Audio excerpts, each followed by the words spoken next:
J'espère que vous allez bien. J'espère que vous vous portez bien.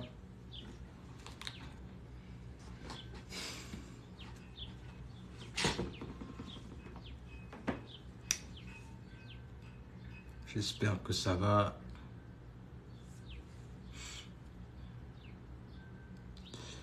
J'espère que ça va la famille. J'espère que vous vous portez bien. On va un peu essayer de faire ce direct-là que je trouve qui n'est pas... qu'on devrait davantage... On devrait davantage se prononcer sur la question, mais le problème c'est que je vois que c'est un sujet qui a du mal à bien passer alors que c'est un sujet qui est très important et qui fait beaucoup de ravages sur silence en fait. Donc j'aimerais qu'on parle un peu de ça. J'aimerais vraiment qu'on parle un peu de ça. Et j'aimerais aussi que les gens montrent un intérêt particulier à cela en fait. Parce que ça va être important. En fait, en vérité, c'est que c'est vous qui allez nous donner la force de continuer à parler de ce sujet en fait. C'est-à-dire c'est en fonction de la façon dont vous allez réagir, si ça vous intéresse, qu'on va continuer à parler de ce sujet. Parce que je sais que ce n'est pas un sujet qui est facile à aborder, parce que, bien évidemment, il y a beaucoup de gens qui peuvent même vivre ça en silence et qui refusent d'en parler, ou encore qui vivent dans le déni, en fait. Est-ce que vous voyez un peu la chose? C'est là où souvent ce genre de sujet-là, c'est assez chaud, parce que c'est les sujets là où tu vas trouver, en fait, tu rentres dans l'intimité des gens. Et la plupart du temps, quand tu rentres dans l'intimité des gens, les gens n'aiment pas ça. Mais alors que c'est un sujet qui a tout son sens. Et il faudrait juste que les gens prennent conscience qu'il ne soit trop tard, en fait. Il faut juste que les gens prennent conscience avant qu'il ne soit trop tard. Donc, voilà, on va essayer de parler de ce sujet-là. On a été confronté à une forme de violence et surtout, comment est-ce que tu as vécu ça personnellement, en fait? Voilà. D'accord. Alors, on va d'abord définir c'est quoi une violence domestique. On va d'abord commencer par là.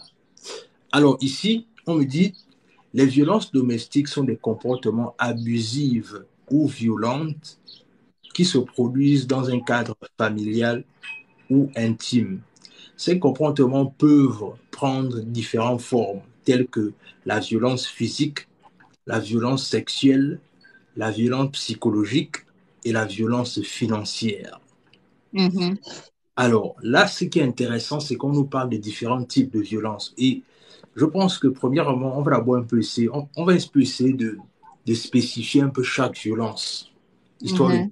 d'élaborer un peu. Alors, premièrement, on va s'attaquer à la violence physique. Oui.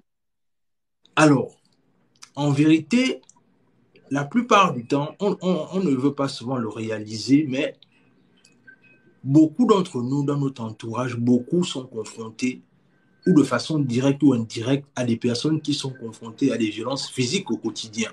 Tu vois? Oui. Oui. Et en vérité, les violences physiques ici, je réalise, bon, bien évidemment, comme on disait, il y a plusieurs formes de violence physique, mais déjà d'après toi, que t'évoque déjà un peu cette notion de violence physique quelque part? Bon, quand on entend l'expression violence physique, tout de suite, moi, je pense aux coups, aux Mhm. bagarres dans les couples, les coups donnés par un conjoint à l'autre. Certains le justifient, mais pour moi, ça me semble être injustifié parce qu'il y a d'autres façons de régler le conflit que de parvenir à des coups. Donc, en général, et c'est l'une des formes de violence les plus répandues, hein, les violences physiques, à Mhm. l'encontre d'un conjoint et tout ça. Bien, bien. Effectivement, effectivement, je pense que c'est même celle-là même qui est la plus répandue, et non seulement la plus répandue, mais la plus fataliste aussi. Ouais. Mais je pense que les violences, ça commence toujours par les violences physiques. Ensuite, Mhm. ça, c'est jamais seul en fait. Ça vient avec des violences physiques. Qui dit violence physique va aussi entraîner violence verbale. Et souvent, peut-être à 50, 60, voire même 70% aussi, on finira sur des violences financières. Donc, je prends un exemple, ça va être le cas d'un homme qui bat régulièrement sa partenaire. Quand il Mhm. abattra, il ajoutera forcément aussi des injures. Et par la suite, pour encore bien imposer sa masculinité, il va se dire, bon, voilà, je te coupe les vivres. Donc là, il est dans une situation de violence financière ou économique. Mais ça commence toujours par la violence physique et puis après, c'est comme un château de cartes, hein, ça entraîne tout plein d'autres violences à sa suite. C'est souvent rare de dissocier, c'est très rare de voir dans un foyer où il n'y a que de la violence physique. La plupart du temps, il y a violence physique, il y a violence verbale et violence financière. C'est Wow. toujours ce cocktail-là, la plupart du temps. Mhm. Mhm. Mhm. Alors, déjà, est-ce que tu peux nous raconter un peu une violence physique à laquelle que tu as vécu autour de toi qui t'a laissé sans voix, en fait? Voilà, donc j'habite dans un quartier de la capitale. Et puis Mhm. un matin, je sortais, je me rendais, je sais pas où j'allais, il devait être dans les 7 heures ou 9 heures. Et je suis interpellée par une de mes voisines qui m'annonce le décès de sa belle-sœur. La même belle-sœur, je l'avais aperçue peut-être 2 jours avant, en pleine forme et tout. Je savais qu'elle venait d'accoucher, elle était mousson-fille, comme on dit communément au Gabon et tout ça. Mhm. J'étais sur le choc, j'ai demandé, mais elle est morte de quoi? Oh, on ne sait pas de quoi elle est morte et tout. Vu que j'étais pressée, je suis partie à d'abord faire ma course. Et en rentrant le soir, quand on demande des explications, la maman dit, elle ne sait pas de quoi elle est décédée. Elle ne sait pas exactement de quoi elle est décédée. Tout ce qu'elle sait, c'est que la veille de sa mort, elle avait été sérieusement frappée par son conjoint. Donc, ce qui se passe, c'est que la veille de sa mort, elle a vu son conjoint dans un début de boisson avec une femme. Elle a fait des crises de jalousie. Ils sont arrivés à la maison et ils se Mhm. sont battus communément, comme on dit au Gabon. Une bagarre s'en est suivie. Il lui a donné des coups partout, notamment au ventre, alors que 3 mois auparavant, elle avait accouché par césarienne. Sur le coup, elle n'a rien ressenti. Je crois que c'est le matin ou tard dans la nuit, elle a commencé. Non, c'était 2 jours, oui. C'était 2 jours avant sa mort. Elle a commencé à se sentir mal. Oui, je me sens mal, vraiment, je sais pas ce que j'ai. On la transporte à l'hôpital le plus proche. Arrivée là-bas, le médecin lui demande, mais qu'est-ce que vous avez et tout? Elle ne voulait pas répondre. Peut-être par honte, par gêne ou peut-être par négligence aussi. Mhm. Donc, le médecin estime que, voilà, il va la renvoyer parce qu'il ne sait pas exactement ce qu'il a. Je ne sais pas aussi pourquoi il a décidé de la renvoyer. Il la renvoie à la maison. À peine peut-être 3 heures de temps comme ça, en plus que sa mère n'était pas, et dans le même quartier, mais du genre à 100 mètres d'elle, les enfants qui vivent avec elle l'appellent en disant qu'ici ça va pas, elle commence à convulser et tout. Donc, ils descendent, ils la prennent, ils l'emmènent à l'hôpital. Mais malheureusement, à l'hôpital, on a simplement constaté son décès. Et moi, ça m'a vraiment choquée. Choquée pourquoi? Parce que contrairement à l'Europe ou en Occident en général, où il y a des chiffres, en Afrique, il n'y a pas de chiffres en fait. Notamment au Gabon, on te parle des violences conjugales, mais on a l'impression que c'est irréaliste tellement on grandit avec ça. On a grandi dans une société où papa peut gifler maman, papa peut insulter maman, où tu as une grande sœur qui va te dire, ouais, hier, je me suis battue avec mon copain. On a tellement normalisé la violence physique, normalisé et surtout banalisé. Ça m'a Mhm. vraiment choquée. Je disais à ma mère que les gens disent souvent c'est chez les Blancs que les hommes tuent les femmes, mais en Afrique, ça existe aussi. Et je suis sûre que s'il y avait des dénonciations, bah, les chiffres seraient alarmants du nombre de femmes mortes sous les coups de leurs partenaires. Les chiffres seraient réellement alarmants parce que ce que je viens de te raconter là, ce n'est qu'une histoire parmi tant d'autres, hein. Des histoires de ce genre, il y en a beaucoup. Elle est décédée sur le coup. Mais moi, je connais une dame qui n'est pas décédée sur le coup, mais à la longue, elle a tellement subi plus de 20 ans de coups qu'elle a fini par développer une sorte de... Elle avait régulièrement des maux de tête. Donc, je pense que ça avait formé comme une hémorragie, tu vois. Et Wow. des années plus tard, elle en est décédée. Déjà, quand elle vivait avec le monsieur, il l'a frappé à un point, une année, il avait frappé à un point où il l'a même fait avorter. Mais elle ne l'a pas quitté parce que c'était pour elle, c'était normal. Il Aïe, lui aïe, aïe. donnait des cours régulièrement. Elle était tout le temps sujette à des maux de tête parce qu'il arrivait que son mari la frappe au point de la faire saigner, au point où elle s'évanouissait même, et ce devant les enfants, hein. Elle ne l'a jamais quittée. Elle est morte des années plus tard, mais quand elle est morte aujourd'hui, les gens ont commencé à dire que, mais si c'était ça, parce que justement, quand elle était plus jeune, elle n'avait pas de maladie. Quand le mari a commencé à la frapper, elle a commencé à développer des maux de tête à répétition. Il fallait aller à l'hôpital, mais il n'y avait pas de moyens pour aller à l'hôpital parce que c'est comme je te disais, non seulement le mari la battait, mais en plus, la charge financière des enfants reposait sur elle, tu vois un peu. Donc, le peu qu'elle gagnait, parce qu'elle avait pas, c'était une commerçante, elle ne pouvait pas se permettre d'aller à l'hôpital, faire IRM et tout ça, qui coûtait cher parce qu'il fallait payer la scolarité des enfants, payer le taxi des enfants chaque jour, faire ceci, faire cela. Et c'est pas un cas isolé. Des cas comme ça, il y en a beaucoup, beaucoup, beaucoup dans nos pays africains, malheureusement.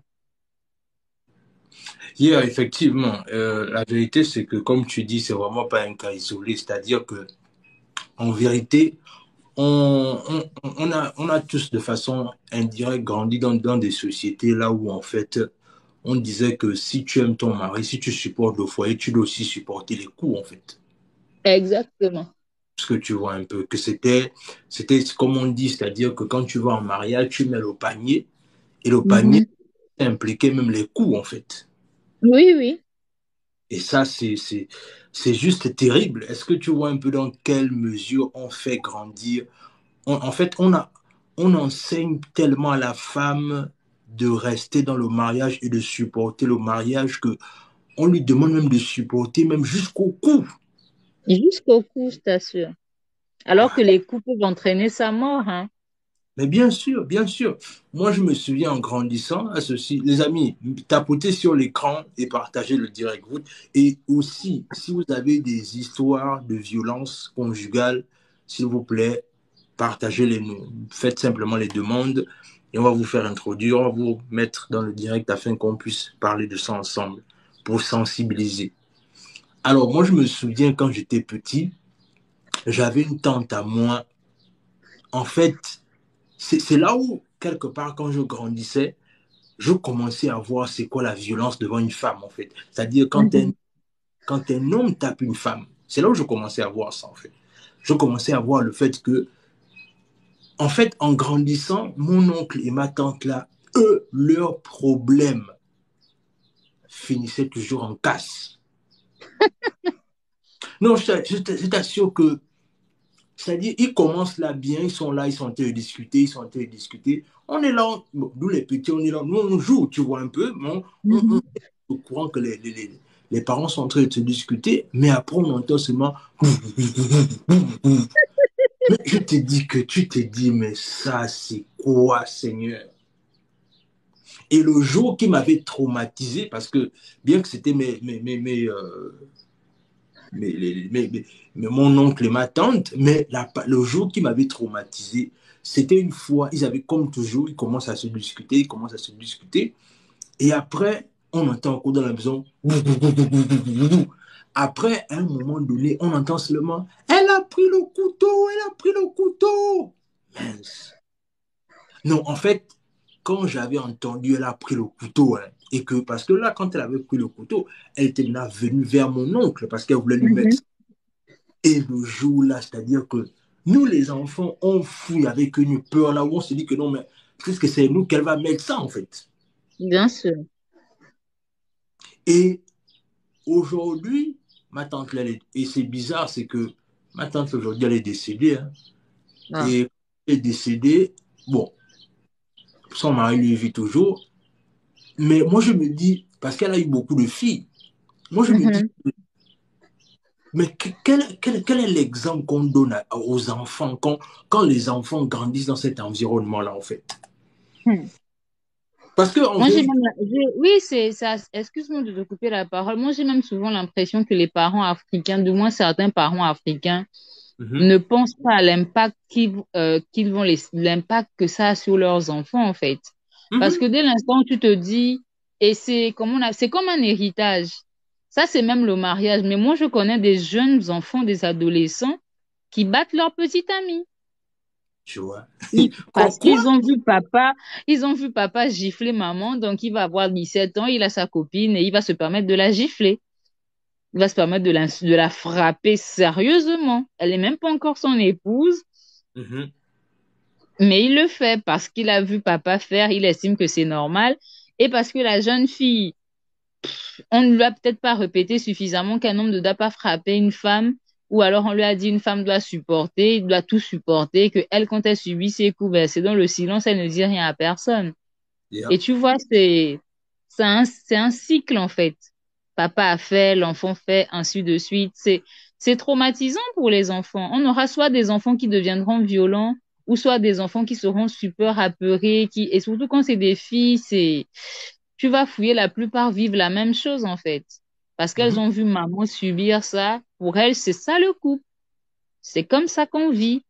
Si ton homme t'aime, il faut qu'il, il y a des gens même qui disent que quand un homme te frappe, c'est qu'il t'aime. C'est pourtant bien qu'il le fait, c'est parce qu'il t'aime, c'est normal qu'il te frappe. Donc, le mal est profond en fait. Oui, en fait, bien sûr, moi je me souviens quand je venais d'arriver aux États-Unis ici, bon, encore une fois, là on parle du contexte africain, mais en vérité c'est partout. Moi, quand je Oui. suis arrivé ici, j'avais rencontré une noire américaine qui m'avait dit ça, qui m'avait dit qu'en fait, la meilleure preuve d'amour qu'elle a reçue d'un homme, c'est quand le gars la tape, en fait. Mhm. Tu vois un peu, c'est-à-dire que, et je pense que c'est dû au fait que la réalité, c'est qu'on a tous grandi dans des environnements différents, tu vois. Oui. Et Mhm. c'est là où l'importance de donner le bon exemple à tes enfants devient cruciale, en fait. Exactement. Parce que parce que les enfants, comme on dit, n'écoutent pas ce que les parents disent. Ils font Oui. ce que les parents font. Oui. C'est-à-dire, si aujourd'hui tu as un fils, parce que moi je me souviens, il y a peut-être 1 ou 2 ans, j'avais découvert dans les réseaux sociaux là où un jeune gars avait, c'était quoi, c'était au Yémen que ça s'est passé, un jeune gars de 17 ans avait tué sa copine dans la maison avec les coups en fait. Je sais pas si Ah, tu as... tu vois un peu. Oui, oui, Oui. je crois avoir eu vent de cette histoire. Tu vois, il a à peine 17 ans. Il arrive au point déjà de lever la main sur sa partenaire. Mhm. Yeah. Et il ne se contente pas d'une gifle, hein. Yeah. Yeah. Ah. Et si Et on fouille, c'est qu'il y avait déjà il y avait déjà des violences dans leur relation. C'est des choses qui, bien sûr, il n'y a jamais de fumée sans feu. Quand on en arrive là, c'est que certainement, il y a eu un traumatisme dans son enfance. Il a forcément vu un membre de sa famille frapper autour de lui. Et du coup, oui. il s'est dit, OK, si lui il arrive à le faire et que les femmes qui sont autour de lui donnent le respect et la considération, c'est que ça doit marcher en fait. Mhm. Et Hormis le fait que mais ça peut aussi vous simplement, parfois c'est même pas ça, hein. Parfois, mhm, tu sais que c'est celui qui se croit supérieur, c'est celui qui donne les coups, en fait. Parfois, mhm, il a même pas grandi dans un foyer violent. C'est juste qu'il estime que lui, il est un homme. C'est lui qui commande parce que c'est le rapport de force, en fait. C'est ce rapport-là que les maîtres avaient sur les esclaves. C'est avec le bâton comment on appelle ça, qu'on s'autoproclame maître entre griffes d'une personne. Donc, il y a des jeunes hommes aussi ou des jeunes femmes qui n'ont pas forcément grandi dans des foyers violents, mhm. mais parce qu'ils veulent avoir un contrôle sur leur partenaire, ils se mettent à développer cette violence-là. Et si la personne en face tolère, eh ben, il prendra goût. Il t'a giflé une première fois pour une dispute, pour un petit malentendu, tu as laissé passer, ben, la prochaine fois, ce sera 2 gifles, 3 gifles, ainsi de suite. Yeah, c'est ça. C'est ça exactement, c'est ça. Maintenant, l'autre chose aussi qui, qui est intéressant dans cette histoire, c'est que, en vérité, quand on parle de violence physique, est-ce que, Mhm. est-ce que quelque part, on ne voit pas le fait que souvent, quelque part, la violence physique est cherchée parfois par l'un des partenaires? Je m'explique. C'est-à-dire, parfois, quand Mhm. on commence à se discuter, il y a un moment là où, quand les gens commencent à se discuter, on peut encore calmer les choses, n'est-ce pas? Oui. Il y a un moment là où on peut encore se retenir. Mais Mhm. quand je dis en fait que est-ce que c'est pas chercher de façon volontaire, c'est dans le sens là où déjà tu sais que l'homme, là je vais prendre le contexte là où l'homme et la femme par exemple, l'homme et Oui. la elle sait déjà que le gars est physiquement plus forte qu'elle. Mhm. Ce qu'elle va faire, c'est qu'elle va continuer à le crier dessus, parce que c'est souvent Mhm. des questions, on crie sur la personne, on crie sur la personne, on crie sur la personne. Et qu'est-ce qui va se Mhm. passer en fait? Mais ce qui va se passer, c'est qu'après la personne, surtout si la personne est faible d'esprit, la personne va simplement vouloir prouver son autorité par les coups en fait. Oui. Mhm. Mhm. Et ça depuis le départ aussi. Oui. Bah, ce que tu dis n'est pas faux, mais en même temps, il faut se dire qu'on est des êtres humains et en tant qu'être humain, on doit savoir se contrôler. Mhm. Parce que tu vas te disputer avec une femme, elle va te titiller, te pousser à bout, tu lui donnes un coup, mais le coup que tu vas lui donner peut être le dernier. Qu'est-ce que ça ne... demain, imagine, elle meurt ou, voilà, tu iras dire, oui, elle m'a provoqué, je l'ai frappée. Mais ça va rien, ça va pas t'excuser, en fait. Donc, Yeah. quand on estime qu'on se met en couple et la vie en société en général demande à ce qu'on apprenne à se contenter.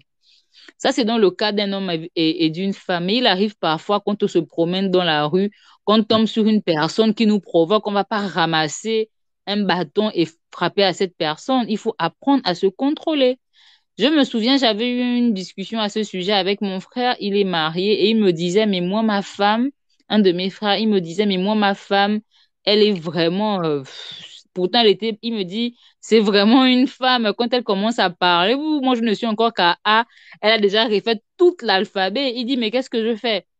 Je prends ma veste et je sors de la maison parce que je suis bien conscient que si je lève la main sur elle, on Mhm. va pas s'en sortir. Il dit, soit je discute avec elle, avec des mots, mais si je vois qu'elle continue à m'énerver, qu'elle me titille un peu trop, je prends mes affaires et je sors de la maison. Il faut qu'on se mette en tête que la violence ne résout rien et la violence n'est pas souvent une belle chose. C'est ça. C'est pas une bonne chose, en fait. Il faut qu'on évite d'être violent. Comme certains hommes se disent souvent, oui, les femmes aiment provoquer, elle m'a provoqué, elle m'a titillé, donc je l'ai frappé, mais le seul coup que tu vas lui donner là peut être le dernier que tu lui donneras de ta vie, de sa vie en fait. Et si elle meurt, qu'est-ce qui va se passer? Ou alors tu t'imagines, même si elle ne meurt pas, mais si c'est une femme avec des principes, tu lui as donné un coup et qu'elle décide de mettre un terme à votre relation. Il faut apprendre à se contrôler. C'est parfois difficile, mais l'être humain est capable de le faire. C'est ça. Exactement. Exact. Alors, on va revenir, dans tous les cas, on va revenir vers la violence physique, mais là, on va un peu essayer d'avancer sous le deuxième point de violence, c'est la violence sexuelle. Qu'est-ce que ça t'évoque? Mhm.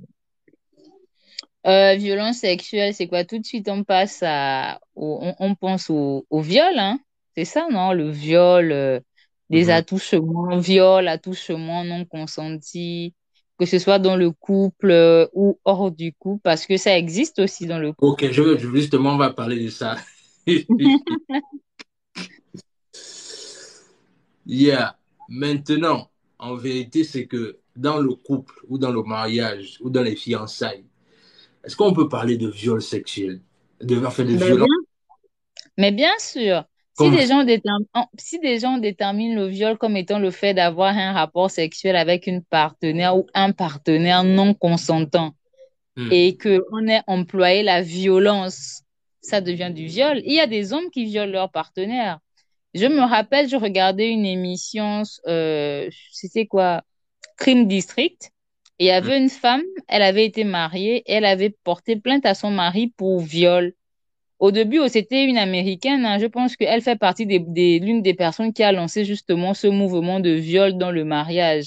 Il y a viol pourquoi? Parce que non seulement elle n'était pas consentante pour avoir un rapport sexuel avec son partenaire, mais en plus de ça, il a abusé parce que il a, au lieu même d'employer la forme normale, il est allé jusqu'à la sodomiser, tu vois un peu, alors qu'elle n'était pas du tout consentante. Il n'avait jamais été question de cette pratique dans leur couple.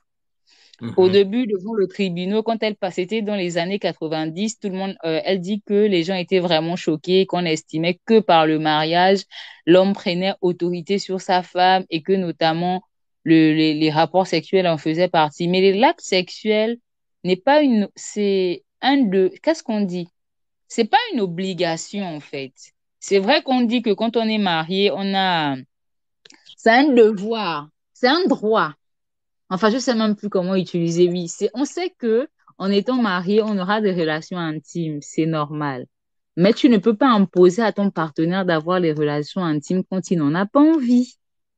Tu ne peux pas aller à l'encontre de son désir, en fait. C'est vrai que maintenant, après, si ça devient récurrent, eh ben, la loi a donné des moyens juridiques pour que le partenaire qui se sente lésé aille devant les tribunaux. Certains diront, mais oui, pourquoi porter des affaires personnelles devant les tribunaux? Bah, il faut le faire parce que si jamais madame dit non et que toi tu insistes, tu insistes, tu insistes, jusqu'à user de la violence, ça devient bel et bien un viol. Ah, Parce que même si elle est mariée, c'est son corps, hein. donc, ça veut dire quoi? Ça veut donc dire que à un moment donné, si tu es un homme, que tu as ta femme, Mhm. ta mari, Oui. Mhm. ça veut donc dire que si je décide d'avoir les rapports sexuels avec elle, même qu'elle... Mais attends, parce que quand on le veut aussi, il y a des femmes, au début, elle va te dire que non, je ne veux pas. Mais parfois, c'est pour voir à quel niveau est-ce que tu peux aussi aller, pour la convaincre. Oui, mais là, c'est différent. Elle a dit je ne veux pas, et puis après, tu as tenté, elle a accepté. Mais tu as des hommes, tu dis je ne veux pas, il insiste, je ne veux pas. Après, il se met à te bastonner, et puis il te prend par la force. C'est ça le viol, en fait, dans le mariage. Je pense que dans le mariage, le viol, je n'ai pas le texte sous mes yeux, il y a ce rapport de force là, tu vois, cette Waouh. contrainte. C'est pas parce Mais, que je suis ta femme que tu vas me battre et m'obliger à avoir des relations intimes avec toi. mais l'autre chose aussi, c'est que ça, on ne veut pas souvent, on ne veut pas aussi souvent le dire. Mais en vérité, c'est que la plupart du temps aussi, il y a des femmes aussi qui font preuve de violence sexuelle envers l'homme aussi. Oui, oui, des violences sexuelles et même des violences physiques, hein. Mais bien sûr, mais regarde un peu, quand on parle de violence sexuelle, par exemple, est-ce que, par exemple, quand toi et moi on est ensemble et que tu me refuses, Mhm. alors que moi j'ai des besoins, c'est une violence, c'est une forme de violence là. Ah ouais, c'est vrai aussi. Oui, c'est Non, une forme, bien sûr. Mais bien sûr, c'est une forme de violence. non, Attends, on va être mariés, on vit ensemble pendant plusieurs mois, tu te refuses à moi sans relation, sans raison particulière. Oui, c'est bel et bien une forme de violence. non, parce que la plupart du temps, nous on a, enfin, Tu me prives d'un droit, en fait. mais C'est, oui. c'est ça. Parce que en vérité, ce qui se passe souvent, c'est que nous les hommes, tu sais, nous les hommes, la plupart du temps, on est tellement, en fait, la société nous a tellement habitués à supporter des choses que du coup, même ce qui est anormal est devenu normal pour nous, en fait. Non, en fait, c'est-à-dire, même là, je vois même là, ça en tant que comme je me dis que, en fait, on nous a tellement habitués à être forts que du coup, aujourd'hui, si tu vas te plaindre en disant que non, mais moi j'ai ma femme, on est mariés, mais enfin, voilà, parce que là aussi, il y a un truc que les gens doivent comprendre et que peut-être qui n'est pas assez compris, c'est que en vérité,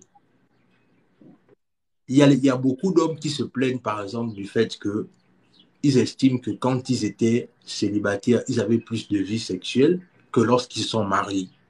Mhm.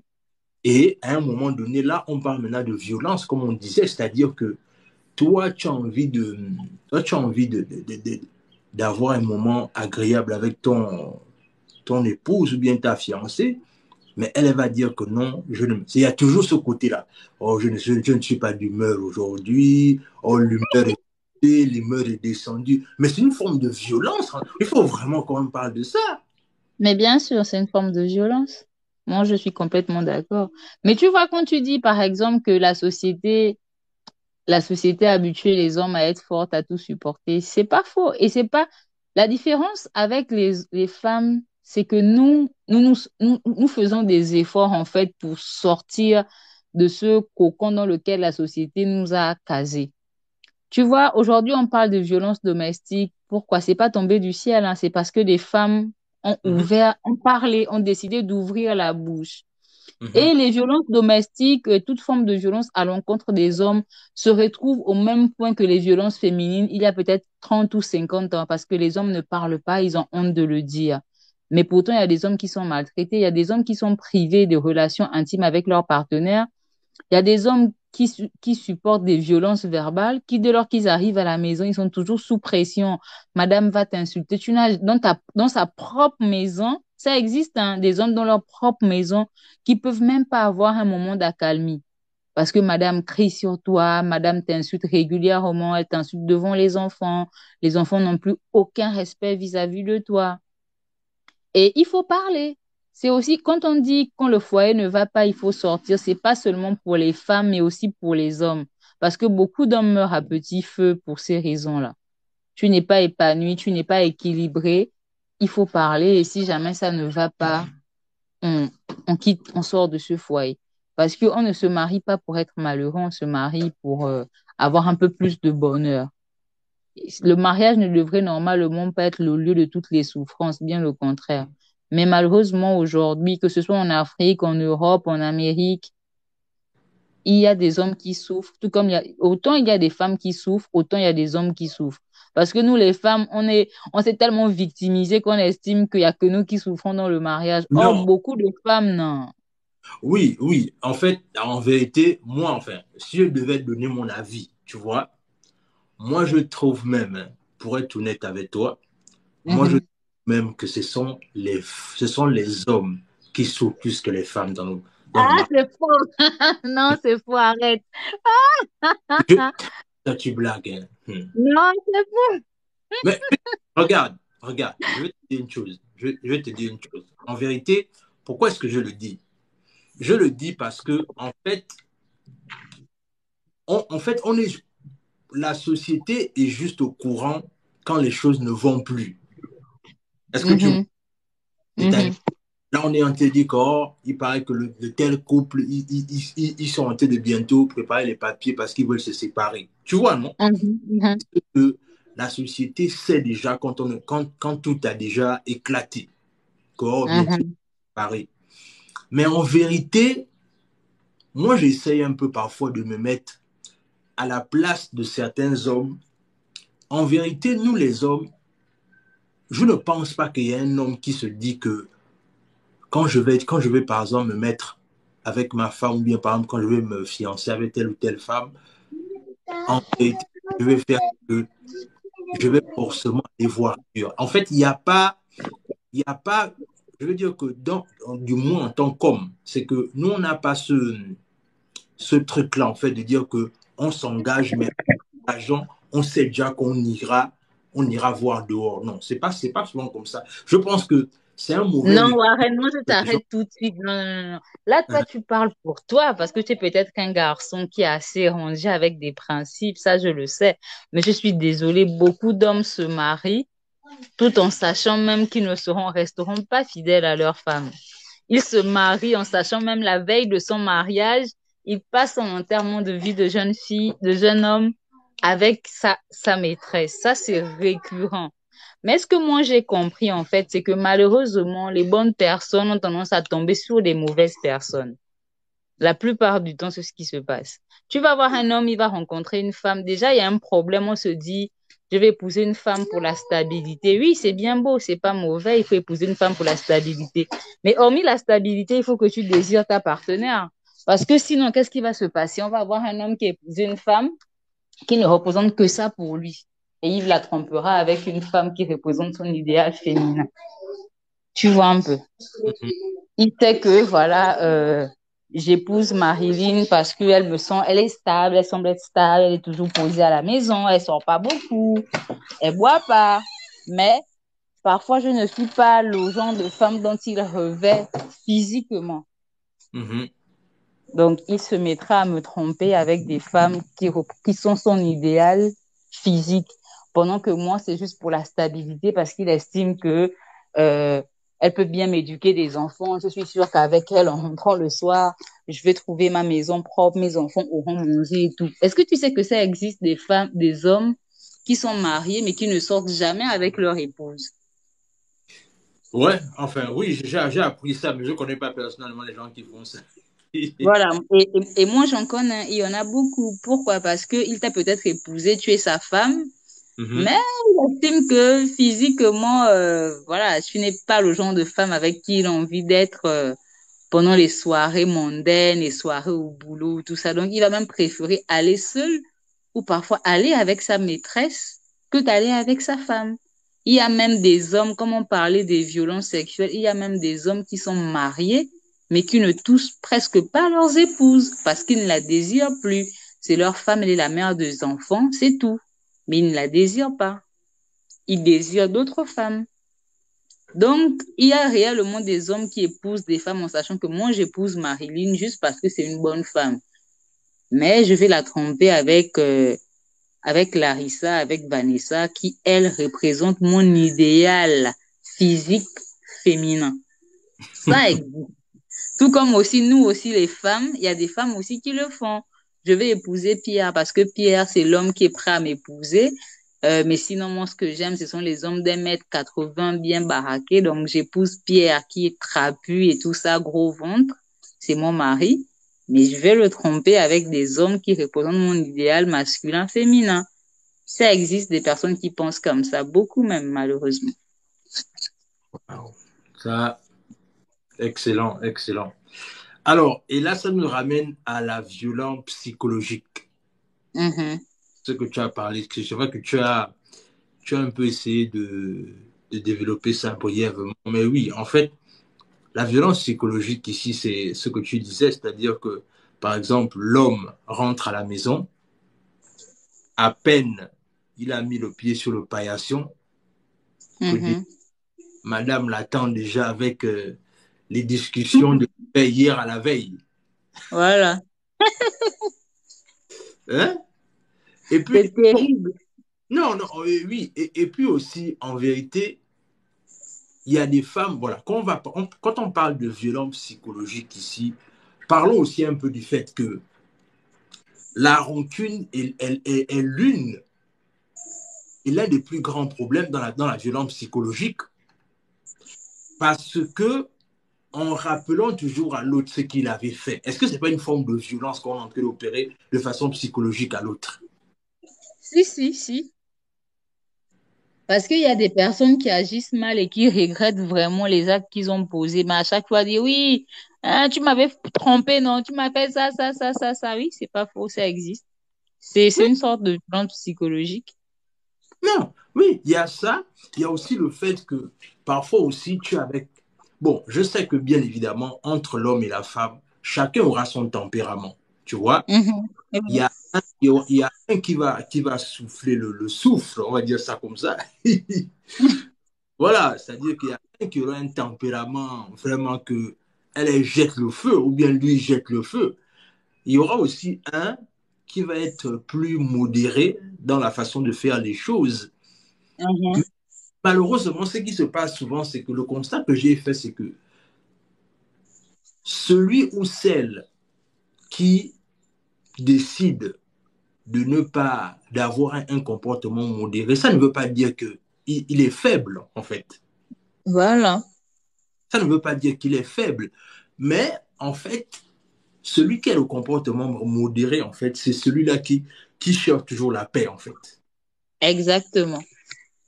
Et moi, je pense que si, malheureusement, quand on parle de violence ici, domestique, moi, je pense que c'est mieux quand c'est l'homme qui a un comportement modéré. Oui. Parce que, en vérité, quand l'homme a un comportement modéré, il y a des choses que tu sais que même s'il est marié avec ta fille ou bien avec ta sœur, il y a de fortes chances qu'il ne violente pas ton parent ou bien ta fille. Ouais, c'est pas faux. Parce que il a un comportement modéré. C'est celui-là, en fait, qui a toujours. Et moi, c'est vraiment. Moi, ça va être vraiment, par la grâce de Dieu, que je vois mes enfants grandir. Moi, ça va vraiment être un critère de sélection pour moi, en fait, dans le choix des conjoints de mes filles. Parce que je Mhm. pars du principe que je n'ai jamais, je dis bien jamais, et par la grâce de Dieu, je ne lèverai jamais, tu vois un peu, la Ouais. main sur ma conjointe. Bien que, il y a eu des moments là où elle-même, elle reconnaît qu'elle est allée trop loin. Tu vois un Oui, peu. oui. Mhm. non, là, si tu m'avais donné une claque, je l'aurais mérité, tu vois un peu. Oui, oui. Mais je ne l'ai jamais fait. Et c'est bien, bravo. Tu as vu qu'on peut réussir à se contrôler. Tu vois un peu. Et en vérité, je me dis que si quelqu'un décide de marier ma fille, ça veut donc dire que, parce que moi, je vais toujours partir de ce principe-là. Je vais toujours parler du principe que, mais attends d'abord, si avec tout ce que madame m'a fait, ou bien qu'elle me fait toujours là, je n'ai jamais levé la main sur elle. Toi, tu es qui? Est-ce que... Vraiment. Pour lever la main sur mon enfant. Non, non, non, en fait, c'est un principe que je vais toujours poser l'action que si ça arrive, et bien que je souhaite que ça n'arrive pas, parce que, en vérité, moi, j'attends que mes filles grandissent bien, parce que moi, je dois leur mettre au karaté. Voilà. Donc, Ah, mais c'est bien.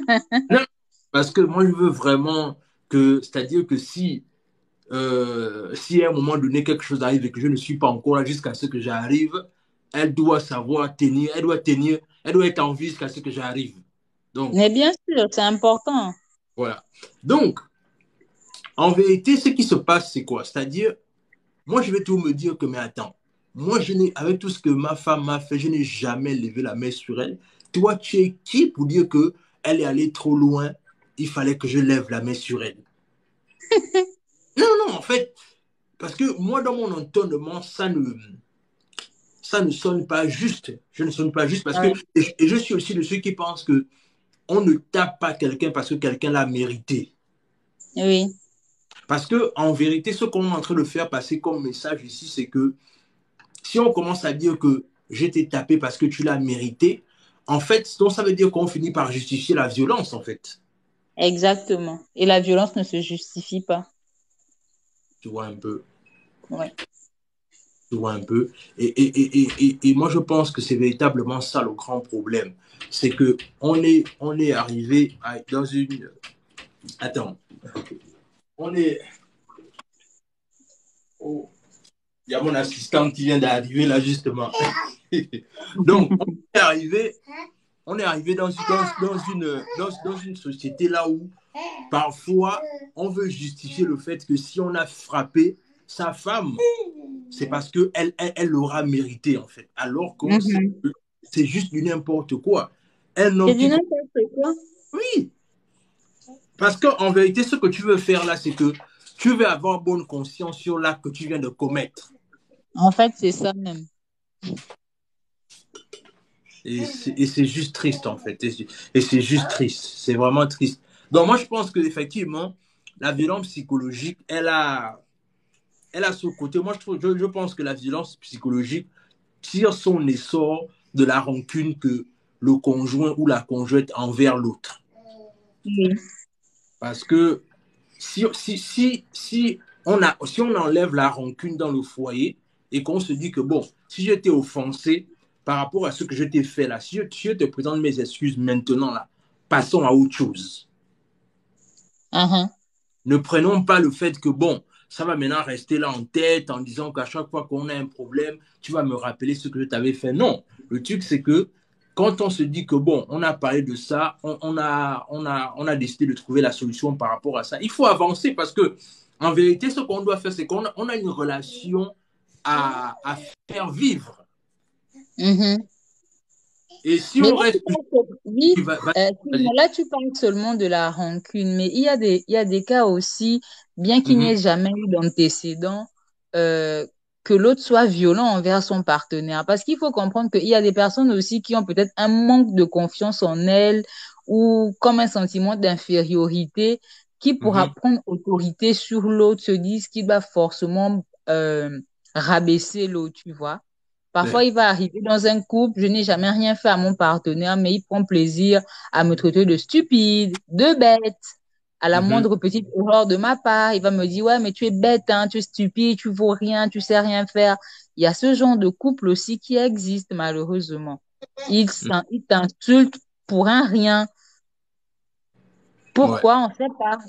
Parce qu'il y a des gens justement dans la société, et même parfois même on a des amis qui sont comme ça, qui ont toujours tendance à vouloir rabaisser les autres. Ceci Yeah. pour dire vraiment que le mariage, c'est vrai comme on dit, hein, que le mariage est vraiment et vraiment pour des personnes qui sont matures, pour te dire que même toi, en tant qu'homme, tu peux épouser une femme qui intellectuellement est supérieure à toi, mais tu ne devrais pas te sentir rabaissé.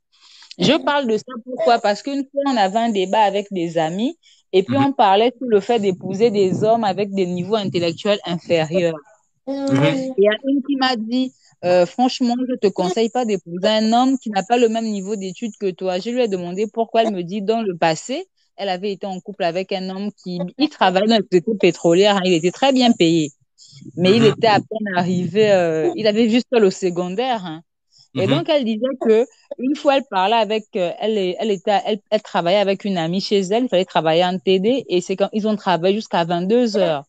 Et quand son fiancé lui demande, mais pourquoi vous travaillez tard comme ça? Elle lui a dit, non, tu sais, les études de droit, ça demande beaucoup, hein, il faut vraiment beaucoup travailler et tout ça. La copine est partie. Quand ils sont restés seuls à la maison, il lui dit que oui, tu m'as humilié devant mon ami. Qu'est-ce que tu as à dire devant mon ami que les études de droit, c'est compliqué, c'est vraiment pour les personnes qui sont bosseurs, qui sont, qui s'y donnent à fond. Donc, ça veut dire quoi? Que moi qui n'ai pas fait l'école, je suis stupide. Et il l'a frappé. C'est parti comme ça. Oui, il a bastonné. Et parce que souvent, il y a ce problème-là, il y a des hommes, il va épouser une femme, elle est peut-être très douée dans le monde des affaires et tout, lui, il verra qu'il réussit pas en affaires, il se sent inférieur. Donc, pour ramener l'autre au même niveau que lui, il va se sentir obligé de toujours la rabaisser, l'insulter. Ouais, tu ne vaux rien, voilà, tu es stupide, tu vois un peu. Il y a ce genre de cas aussi, où il y a des gens qui se sentent eux-mêmes déjà, sans que tu ne leur aies même donné l'occasion de se sentir mal à l'aise, hein. Ils se sentent inférieurs face à toi. Et pour avoir un peu plus d'autorité et tout, ils se mettent à t'insulter, te rabaisser régulièrement. Ça, waouh. Ben, écoute, il y a une dernière violence là que je veux qu'on parle, mais je pense qu'on va parler de ça pour la prochaine fois. C'est la violence financière. Parce qu'en principe, comme je disais, je veux vraiment qu'on essaye de rester constant sur ce débat-là parce que je trouve que c'est un débat qui n'est pas assez poussé malheureusement dans notre communauté. Tu vois un peu? Et vraiment qu'on parle de ça. On va parler de ça la prochaine fois. Et davantage, tu peux aussi pourras pas faire des recherches de ton côté sur le thématique pour que la prochaine fois, on ait encore plus de substance sur la thématique en fait. Tu vois un peu? Ok, sans problème. Voilà. Alors, quel est ton mot de la fin? Quel est mon mot de la fin? Ce que je tiens à dire, c'est que la violence n'est pas normale dans un couple. Et la violence n'est aucunement une preuve d'amour, bien au contraire même. Si on frappe une personne, c'est qu'on ne l'aime pas. On voit le cas même avec nos enfants en Afrique, on peut frapper des enfants.